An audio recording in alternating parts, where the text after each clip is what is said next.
ये हिमालय देवभूमि, यहाँ की महिमा महान। यहाँ शिव ने दिया सबको स्वयं का देवत्व दान। गूंजता इन पर्वतों से यक्ष और गंधर्व गान। सभी शौका प्रेम करते इस धरा को मां समान।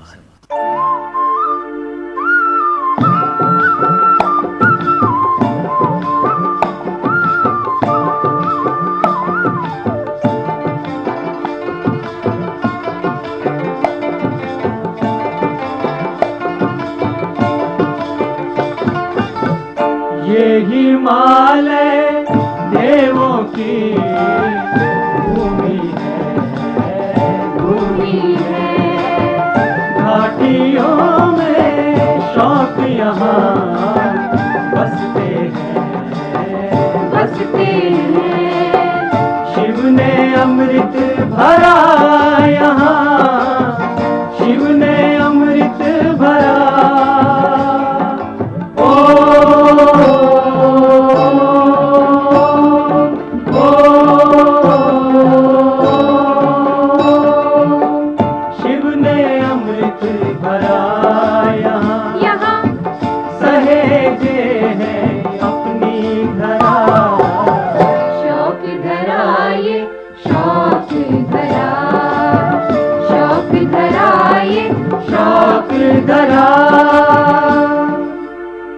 हिमालय का कण कण शिवमय है। बर्फीली शिखरों की घाटियों में दर्शन होते हैं प्राचीन सभ्यता और संस्कृति के। भारतीय संस्कृति के महासागर में अनेक प्रजातियों का योगदान रहा है। जनजातियों, प्रजातियों, वनचरों, नगरवासियों का भेद आज कोई अर्थ नहीं रखता। सबने मिलकर किया है भारत की सामूहिक संस्कृति का निर्माण। क्षेत्रीय संस्कृतियां आज भी हैं जीवंत और सशक्त। हिमालय पर्वत की चोटियों पर आज भी हैं वो लोग जो हमारी प्राचीनतम पूर्व परंपरा का प्रतिनिधित्व करते हैं। आदिम जाति, आदिवासी या जनजाति, इनकी है अपनी अलग प्रजाति, अपनी अलग पहचान।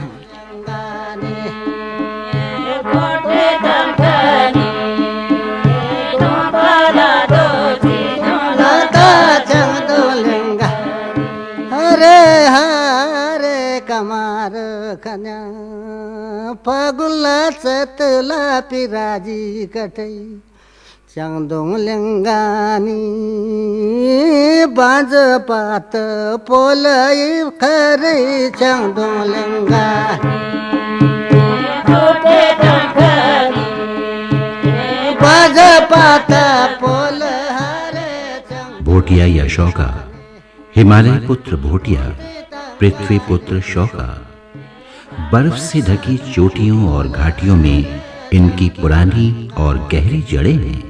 भोटिया या शौका, हिमालय पुत्र भोटिया, पृथ्वी पुत्र शौका बर्फ से ढकी चोटियों और घाटियों में इनकी पुरानी और गहरी जड़ें हैं।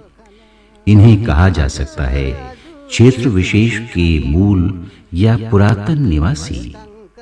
आदि योगी शिव द्वारा वरदान स्वरूप दिया गया देवत्व ही हिमालय पुत्र शौका समुदाय को प्रदान करता है बर्फीले पर्वत शिखरों पर रहने का आत्मबल।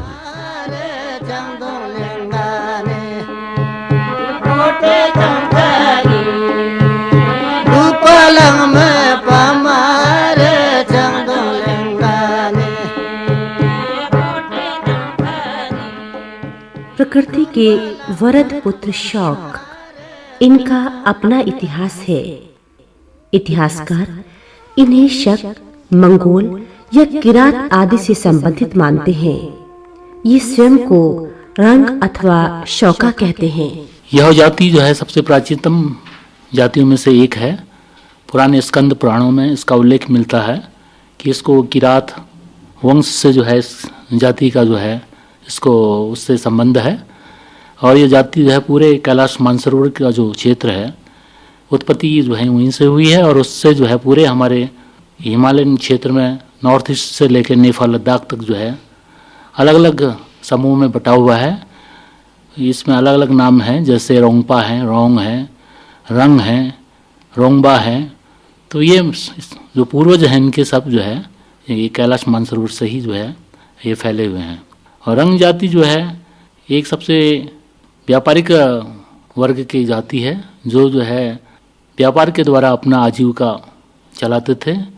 और इनका जो व्यापार करने का तिब्बत, नेपाल, कुमाऊं गढ़वाल, हिमाचल प्रदेश और यहाँ तक कि जो है रूस और से मिला हुआ कांधार, यारकंद, समरकंद तक फैला हुआ है इनका व्यापार था।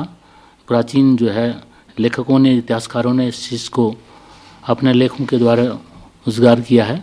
यह जो कल्चर है, संस्कृति, वैसे मूलतः जो है सनातन धर्म से पूर्व की जो हमारे पुराने ग्रंथों में जो है उल्लेख मिलता है कि जब प्रकृति की पूजा, जब सृष्टि का प्रारंभ हुआ था उस समय जब सभ्यता का जो विकास है उसका केंद्र बिंदु कैलाश मानसरोवर की भूमि रही है। वहीं से जो है ऋषि मुनियों ने और बड़े बड़े महापुरुषों ने जो है ज्ञान जो है उसको फैलाया पूरे विश्व में। तो उसी क्षेत्र से इस जाति का संबंध रहा है। मूल रूप से हम लोग प्रकृति के उपासक हैं। हमारी संस्कृति प्राचीन संस्कृतियों में से एक है। हमारे धर्म ग्रंथों में जो 14 मनुओं का उल्लेख है जो हमारे पूर्वज रहे हैं और 30 देवियों का जो उल्लेख आता है, ऐ मु एहर मु झुक्शेलंग, ऐ सपंसा रंशेलंग, हाथ तेस झुक्शिद, हाललास रंशद, चपी सची सुमसामा, रोक्शन गपशन ससेमा।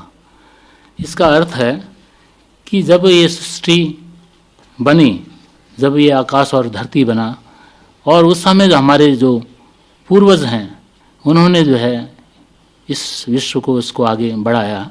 एक समय समस्त पर्वतीय क्षेत्र में आदि मंगोलाइड लोग फैले थे। भारतीय साहित्य में मंगोलाइड लोगों के लिए शब्द प्रयोग हुआ किरात। कैलाशाभ्यातोर्नाथ सुहृदति तः गिरिराजः प्रमेत साहिस्तस्समादवाप द्विवितुरग वल्यनानु हरे स्वपाल। यह भूतनाथ व गिरिराज का उल्लेख अलग अलग स्पष्ट है। तिब्बत नरेश के लिए भूतनाथ और किरात नरेश के लिए गिरिराज का प्रयोग हुआ है। किरातों का उल्लेख अथर्ववेद में आया है। महाभारत में कहा गया है, हिमवद दुर्ग निलया किराता। हिमालय के पश्चिमी भाग में किन्नर थे तो पूर्व में किरात। एक समय कोसी के पूर्व में बसने वाली जातियां किरात कही जाने लगी थीं, जिन्हें आज भोटिया कहा जाता है। ऐतिहासिक रूप से अगर हम देखें तो सरकारी रिकॉर्ड्स में इनको भोटिया नाम दिया गया है। और ये अब सबको स्पष्ट है कि ये नाम उस समय जब ईस्ट इंडिया कंपनी का शासन हुआ तब उस समय की जो सोच थी और जानकारी थी उस पर ये आधारित था। अब कालांतर में वही नाम सरकारी रिकॉर्ड में बना रहा काफ़ी लंबे समय तक, भोटिया उपनाम दिया गया है। वो वहाँ के स्वयं जनजाति के जो सदस्य हैं उनको बिल्कुल भी ग्राह्य नहीं। अब एक का चूंकि सरकारी रूप से ये नाम आ गया है तो उसमें सर्टिफिकेट उसी नाम से बनते हैं और हर प्रकार से कार्रवाई उसी नाम से होती है, लेकिन जहाँ तक उन जनजाति संवर्ग के लोगों का है उनको ये बिल्कुल भी एक्सेप्टेबल नहीं है, क्योंकि इससे जो ध्वनि निकलती है वो चूँकि ऐसा आपको मालूम है कि ईस्ट इंडिया कंपनी का मुख्यालय कलकत्ता में था, धुर पूरब में, और उससे जो लगा हुआ क्षेत्र सिक्किम का था या नॉर्थ ईस्ट के एरिया थे, तो वहाँ अवश्य जो भोट से संबंध, तिब्बत से संबंध, भोट का अर्थ सामान्यतः तिब्बत से लगाया जाता है, तो वो एक नाम चला। और उत्तरांचल में जो ईस्ट इंडिया कंपनी का प्रवेश 1814 मई से शुरू हुआ और 1815 से लेकर अब 47 तक भी 13 दशाब्दियाँ हो गई, 130 साल और 50 साल ये, तो लगभग जो 180 साल से नाम चला रहा है वो एक प्रकार का स्थायीकरण जैसा हो गया। भोटिया शब्द का प्रयोग 10वीं सदी के आसपास का है, जब इन्हें भोटा, भुट या भोटांत नाम से पुकारा गया। इस नामकरण के पीछे मूल भाव भोट प्रदेश के निकट होना रहा होगा। अंग्रेजों का जो आगमन हुआ उससे पूर्व लोग हमें शौका के रूप में जानते थे, लेकिन मुख्य रूप से जो 1400 धारमा के लोग अपने को भोटिया नहीं कह के रंग समुदाय के रूप में जानते हैं और कहलाना पसंद भी करते हैं। उसके बाद जो है अंग्रेज़ों ने अपने बॉर्डर एरियाज़ में उन्होंने कहा कि भोट के करीब हैं, और तिब्बत को जो है बौद्ध पहले जो कहलाता था, तो उसके करीब होने के कारण, उसकी सीमा में होने के कारण हमारे क्षेत्र को उन्होंने एक भोटिया महल के नाम पर जानना शुरू किया और इस तरह वहाँ के लोगों को भोटिया कहना शुरू किया। जबकि हमारे जो पड़ोस के नेपाली है या पड़ोस के जो हमारे कुमाऊनी भाई लोग हैं वो हमको अब भी शौका के नाम से जानते हैं। लेकिन जो हमारा समाज है, ब्याह चौदास दारमा के रहने वाले जो मूल निवासी हैं वो अपने को रंग कहते हैं। ये समुदाय जो है एक बहुत प्राचीन एक समुदाय है, इसकी अपनी एक विशेष संस्कृति है, अपने धार्मिक जो विश्वास इसके भी एकदम विशिष्ट हैं, इसकी बोली भी एकदम विशिष्ट हैं। और जहाँ तक संस्कृति का संबंध है, हमारी संस्कृति एक बहुत ही पौराणिक संस्कृति है। महाभारत के विभिन्न पर्वों में शकों का उल्लेख भी मिलता है। भीमसेन ने पूर्व दिग्विजय के समय शकों को परास्त किया था। शक जाति व देश के राजा राजसूय यज्ञ में युधिष्ठिर के लिए भेंट लाए थे। शक कंबोज राजा सुदक्षिण के साथ दुर्योधन की सेवा में सम्मिलित हुए थे। महाभारत के भीष्म पर्व के अनुसार शक एक भारतीय जनपद व जाति का नाम है। नम जरनम दिस क्या केल दो थनो या गंगरी दिस क्या केल दो थनो या गंगरी इन लोग सारा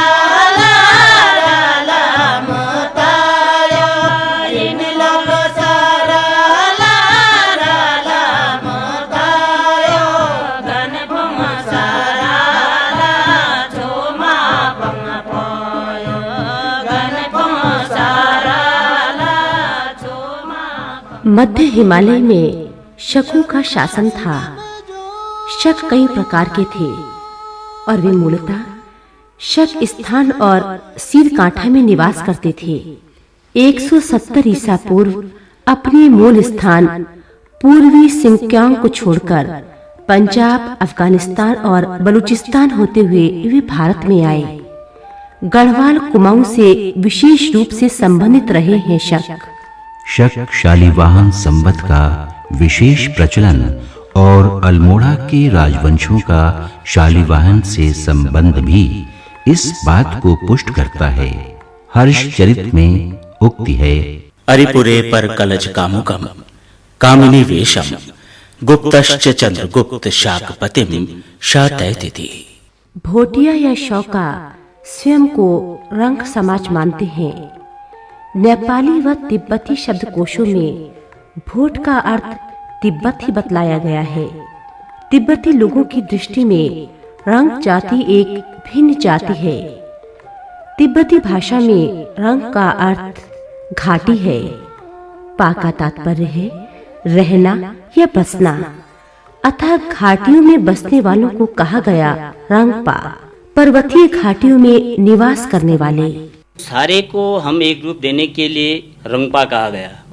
और ये रंग भाषा जो है ये समर्थ हमारे आसाम से लेकर के पूरे जम्मू कश्मीर तक पूरे क्षेत्र में रंग शब्द से प्रयोग किया जाता है। जैसे हम जाएंगे सिक्किम में जाएंगे वहाँ भी रंगपा है, आसाम में जाएंगे वहाँ रंग है वहाँ, और हमारे कश्मीर में जाएंगे वहाँ रंग से संबोधित होता है, और नीति घाटी में रंगपा से संबोधित होता है। रंग का अर्थ होता है घाटी और पा से अर्थ होता है बसने वाले, यानी घाटी में बसने वाले जो हैं वहाँ से अवश्य संबोधन ये होता है। एक पहाड़ है हमारे नीति घाटी में रोम खोल्टा, वो रोम खोल्टा न होकर के रंग खोल्टा है वो, यानी एक जहाँ वहाँ गुफाएं जो हैं उन लोग गुफाओं में लोग बसते थे, इसे कहते हैं कि ये इन घाटी के गुफाओं में बसने वाले रंगपा हैं। भारत के संपूर्ण हिमालय क्षेत्र में रंग जाति की शाखाएं अलग अलग स्थानों पर भिन्न भिन्न नामों से फैली हैं। मणिपुर में रांग खोला, त्रिपुरा में रियांग, नागाओं में रंगमा, पश्चिम अरुणाचल में रांग, भूटान में रांग तांग, सिक्किम में रोंग या रोंगपा, शेरपाओं में रंगपा, आंध्र प्रदेश पूर्वी गोदावरी में रैंगपा, थापाओं में रंगू, दारमा पिथौरागढ़ में रंग, नीतिमाणा चमोली में रंगपा। जन्मे नारायण बूढ़े मूलिका, जन्मे नारायण सत पड़े सरप, जन्मे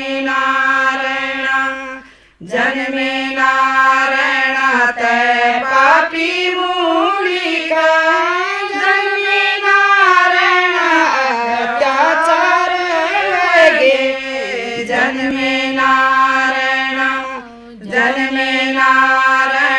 पंत सार गे, जन्मे नारायण कंठ लीलावास, जन्मे नारायण तिल तिल को सैना, जन्मे नारायण चौपिंग को गैठा, जन्मे नारायण। जहाँ किन्नर हिमाचल में पहाड़ की चोटी को रांग कहते हैं, जो पहाड़ की चोटियों में रहने का सूचक है, वहीं नीति घाटी गमसाली का रोमखोल्टा, रोंगखोला और ग्राम मलारी का रोंपा कोट को दर्शाता है। खोला का अर्थ है मोहल्ला, कोट का अर्थ है विशिष्ट समुदाय का प्रकोष्ठ नुमा मोहल्ला। फैला डब्बा से सबला, फैला डब्बा से सबला, हिल्ला गेनी हिल्ला सा, हिल्ला सा, स्यो नंगला स्यो,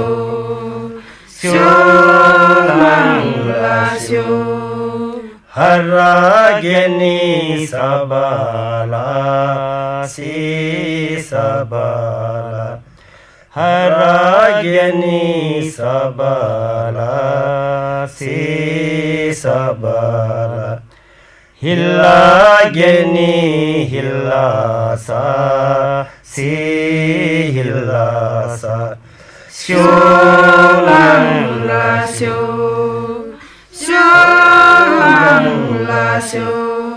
एक समय था कश्मीर से लेकर आसाम तक फैले हुए पर्वतों और तराई के निवासी ही नहीं, बल्कि बर्मा, काम्बोज और इंडो चीन आदि की कई जातियां भी इस महाजाति के अंतर्गत आती थीं। संपूर्ण भारत की प्राचीन जातियां गंधर्व, किन्नर, किरात, कोल, भील, तंगड़, खस इस भाग में रही हैं। हिमालय के धुर उत्तर में रहने वाली शौका जनजाति प्राचीन काल से ही समग्र भारत में प्रसिद्ध थी। महाभारत में उल्लेख है वह युधिष्ठिर के राजसूय यज्ञ में उपस्थित हुई थी। ये जाति विश्व की उन पशुचारक जातियों में है जो अपने साहस, उद्यम, कला और जीवन पद्धति के लिए अपना कोई सानी नहीं रखती।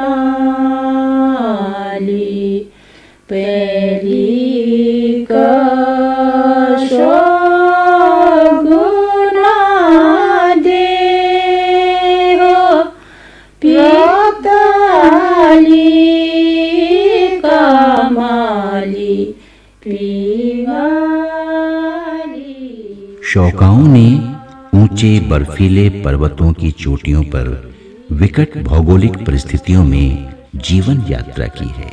भगवान शंकर के चरणों में बैठे शौका शंकर भोले के सेवक हैं। उन पर नर नारायण की अपार कृपा है। वायु पुराण में अंकित है, पांडुरे चारु शिखरे महाप्राकार तोरणे विद्याधरम पुरम तज महाभवन शालवनम पिशाच के शिखरे हम्र प्रसाद मंडितम यक्ष गंधर्व चरितम कुबेरम भवनम महत। शौकाओं का निवास स्थान पूर्व से ही हिमालय का पवित्र कैलाश शिखर और निकट भूभाग ही रहा है। धन्य है शौका जनजाति, धन्य है ये शौक धरा।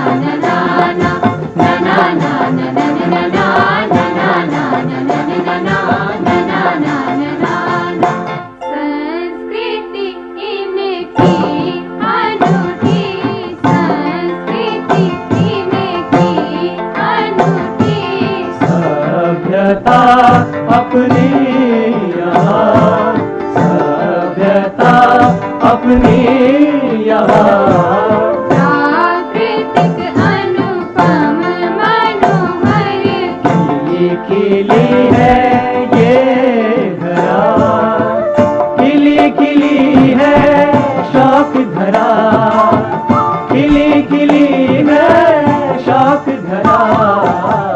शौक धरा ये शौक धरा, शौक धरा ये शौक धरा।